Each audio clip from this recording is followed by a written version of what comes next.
Maintenant, on passe à un compilateur C pour essayer de rassembler les différentes parties de code qu'on a vu au niveau de la présentation. Donc, toujours dans un fichier C, donc on commence par l'inclusion des bibliothèques. Donc, comme vous voyez ici, donc on inclut la bibliothèque stdio.h, donc c'est la bibliothèque qui contient les entrées et sorties standards, et puis stdlib, donc une bibliothèque qui contient normalement la définition des deux fonctions malloc et free. Donc puis on définit donc le type élément, donc struct élément, donc avec ces deux champs, et puis on lui donne le synonyme list. Donc pour la fonction qui va nous permettre de supprimer l'élément qui contient la valeur minimale, donc il va faire un passage par adresse de la liste. Donc puis on commence par la déclaration d'une variable de type int, c'est là on va mettre la valeur minimale, puis p qui est égal à étoile L, donc un pointeur qui va pointer sur la tête de la liste, et puis pr, donc c'est le pointeur qu'on va utiliser pour localiser ou bien pour pointer sur l'adresse du prédécesseur de l'élément qui contient la valeur minimale. Donc initialement il est à 0. Donc le premier test qu'on fait, c'est on va vérifier si la liste est vide. Si la liste est vide, c'est-à-dire quoi? Que note p est vrai, c'est-à-dire p ou bien tout simplement si p égale à 0, qu'est-ce que je vais obtenir? Je vais retourner 0. Donc vous avez donné une liste vide, donc on n'a aucun élément à supprimer, par conséquent on va retourner 0. Deuxième cas, donc qu'on va vérifier, c'est lorsque la liste est composée d'un seul élément. Pourquoi? Donc j'ai oublié de dire ça au niveau de la présentation. Pourquoi on le considère comme étant un cas particulier? Tout simplement parce qu'on a la présence de cette expression. Si la liste contient un seul élément, c'est-à-dire quoi? Que son P suivant est égal à 0.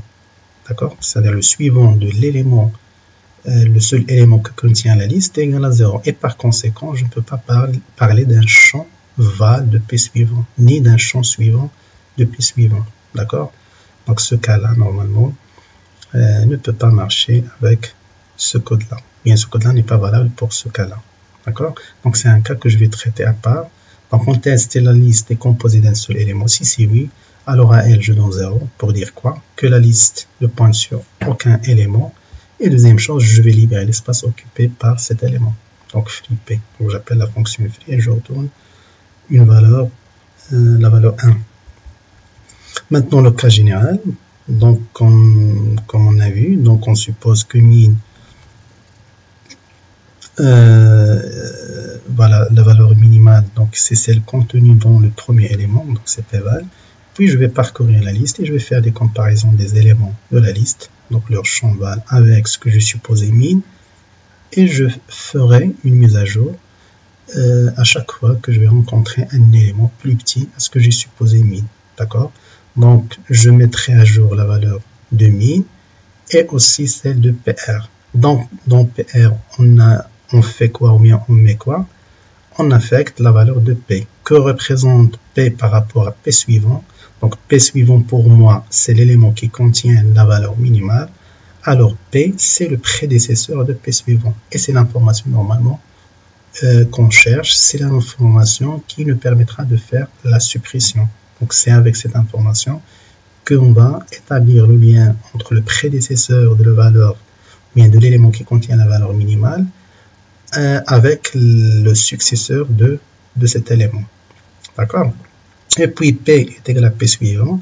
Donc c'est l'instruction qui permet de passer d'un élément vers l'autre. Maintenant, avec ce cas général, on a un cas particulier qu'il faut traiter à part. C'est lorsqu'il s'agit d'une liste qui est composée, lorsque l'élément est supprimé est le premier élément de la liste. Nous avons dit que c'est un cas particulier. Pourquoi? Tout simplement parce qu'on n'aura pas un PR. D'accord? C'est-à-dire que PR gardera quoi? Toujours il gardera donc la valeur 0. Donc comment je vais traiter ce cas particulier? Donc à P je vais donner étoile L. Donc P maintenant va pointer sur la tête de la liste. Elle va se déplacer vers le deuxième élément. Et puis je vais libérer l'espace occupé par le premier élément. Et je retourne 1. Sinon, c'est-à-dire lorsque je suis dans un cas général, donc c'est-à-dire que l'élément supprimé soit le deuxième, le troisième ou bien le énième élément, qu'est-ce que je vais faire? P est égal à paire suivante, donc je place P au niveau de l'élément à supprimer, donc P est égal à paire suivante, donc P c'est le successeur de PR, et puis à PR suivant, je donne P suivant, c'est ce que j'ai dit tout à l'heure, donc pour moi le P c'est l'élément qui contient la valeur minimale, PR c'est son prédécesseur, P suivant c'est son successeur, donc au champ suivant de mon prédécesseur, je donne l'adresse de mon successeur, tout simplement. D'accord? Et puis, je vais libérer l'espace occupé par cet élément, l'élément qui contient la valeur minimale. Donc, j'appelle la fonction free et je sors de la fonction avec une valeur entière. Donc, c'est un peu, donc, comme vous voyez, c'est un rassemblement des différentes parties du code que nous avons déjà vu. Maintenant, on va passer à l'exécution toujours de l'exemple qu'on a eu et vérifier si cette fonction normalement fonctionne correctement avec les différents cas qu'on va essayer de traiter. Donc là, j'ai utilisé une fonction listPrint, donc qui affiche une liste. Donc ces différentes fonctions et une liste push, donc qui permet d'insérer un élément en tête de liste. Donc toutes ces listes normalement, il y a toutes ces fonctions, pardon. Vous l'avez au niveau du cours, donc une fonction qui va faire l'affichage et puis une fonction qui va construire une liste et qui va permettre l'insertion en tête de la liste. D'accord? Donc on passe directement à la fonction main. Donc premièrement, je vais déclarer une tête vide. Donc liste étoile, elle est égale à 0. Puis je vais créer une liste avec les valeurs de l'exemple étudié. Donc 7, 10, 2, 13, 5. Donc je ne vais pas faire une création. Donc je vais garder ces valeurs-là. Donc je vais utiliser des instructions de ce genre-là. Donc liste, elle est égale à liste push L5. Donc je commence par le dernier élément parce que toujours je vais insérer en début. D'accord? Donc pour garder cet ordre. Donc ces 5 instructions vont me permettre de construire une liste composée des éléments suivants. D'accord? Maintenant, l'affichage avant la suppression. Donc liste avant la suppression de la valeur minimale. J'appelle la fonction listPrint en lui passant la valeur L. Et puis, je vais essayer d'appeler la fonction subvalmin pour supprimer l'élément qui contient la valeur minimale et j'affiche la liste à nouveau. Donc, vous voyez ici que l'appel de la fonction subvalmin donc, se fait en passant l'adresse de la liste L. Pourquoi? Parce que cette fonction est définie par un argument qui fait un passage par adresse du type liste.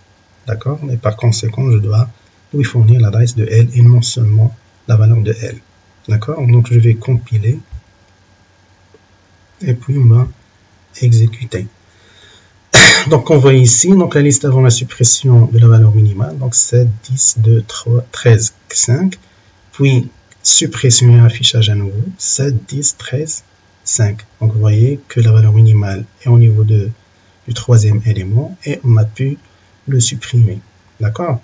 Maintenant, on va voir si on peut faire la même chose lorsque l'élément est supprimé est le premier élément. Donc pour moi, le premier élément, c'est celui qui contient la valeur 7. Donc je vais lui donner par exemple moins 17. Donc je compile à nouveau et puis je vais exécuter. Donc vous voyez, moins 17, 10, 2, 13, 5. Donc la fonction a pu supprimer le premier élément. D'accord? Donc 10, 2, 13, 5. On a gardé les autres valeurs ou bien les autres éléments. Maintenant, le deuxième cas particulier, lorsqu'il s'agit d'une liste qui est composée d'un seul élément. Donc, je vais mettre tout cela en commentaire. D'accord? Donc, la liste maintenant est composée d'un seul élément. Donc, je vais l'afficher. Je dois avoir tout simplement cet élément. Et en appelant subvalmin, je dois avoir une liste vide. Donc, on compile, puis on exécute. Donc, voilà la liste qui est composée d'un seul élément. Et voilà donc une liste qui est vide. On n'affiche rien. Dernier cas à vérifier, on va mettre tout en commentaire pour dire quoi? Que la liste est vide. Une liste vide, qu'est-ce qu'on aura? On n'affichera rien. Et au moment de la suppression aussi, on va rien afficher parce qu'on n'a rien supprimé. Donc je compile, puis j'exécute. Vous voyez, donc une liste vide. Après la suppression, ça reste toujours une liste vide. Voilà donc un petit peu le code qui concerne la création de la fonction qui supprime la valeur minimale ou bien l'élément qui contient la valeur minimale d'une liste en traitant les différents cas possibles. Et maintenant, si on veut parler de la complexité de cet algorithme, donc je vais les discuter rapidement avec vous. Donc, comme vous voyez ici, donc j'ai des instructions simples, d'accord, et puis j'ai une boucle à ce niveau-là, donc une boucle normalement qui va tourner une fois. Donc, le nombre de tours normalement est lié à la taille de la liste et par conséquent, on peut dire que la complexité est linéaire. Donc, présence d'une seule boucle, d'accord, et le nombre d'itérations correspond bien à la taille d'une liste. Donc, on peut dire que la complexité de cet algorithme est linéaire. Donc, voilà tout. Pour ce troisième exercice. Au revoir.